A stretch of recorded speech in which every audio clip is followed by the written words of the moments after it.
Hello, Scott from Zoden Guitars. Just a bit of an update on the oil tin guitar that I'm doing. Looking at the fretboard here, I'm just going to try something a little bit different.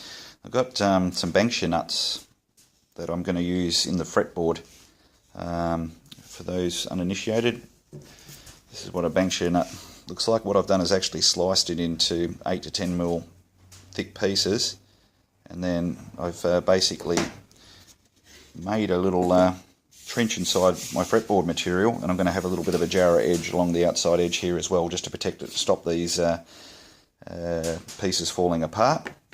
But what also is going to happen is I'm going to get some glue these in, bring it down flat, and then I'm going to get some epoxy resin with some black colouring in it, or black tint, and then I'm going to fill up all these holes, and then I'm going to radius the fretboard. So this is basically going to sit down like that. That end's going to be cut off. What I've done here, you can see a lot of lines on here. I've actually marked where the frets are going to go roughly, and I've made my joints go where the frets are. So hopefully with a fret will cover the joint, and it'll make it look like it's one piece. I probably won't get away with it, but it'll look pretty close. So yeah, there's the fretboard. So it's going to be something a bit different. I don't think I've seen anybody do one of these before, so I'm kind of making it up as I go along.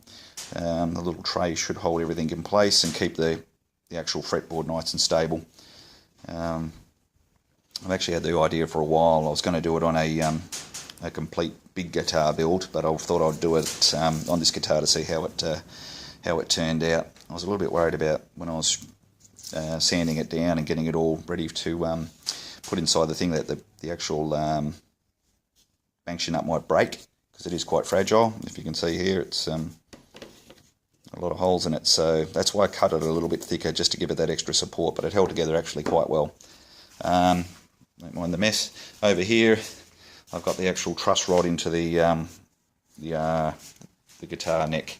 So what I've got here is a piece of wood that I cover the truss rod with. You might be able to see it just in here. I don't know if the light's any good. You can just see the end of the truss rod here. So what I'll do is I'll trim this off now. I'll cut this flush, and then I'll sand it flush, and then I'll have a nice flat surface, and the fretboard over there will eventually be glued on top of this surface. So little bits happened this morning. It's going reasonably well. I did stuff up one of the trays there for the fretboard, but you know, I was experimenting, and I think it's coming out pretty good. All right, I'll keep you updated as things progress. Thank you.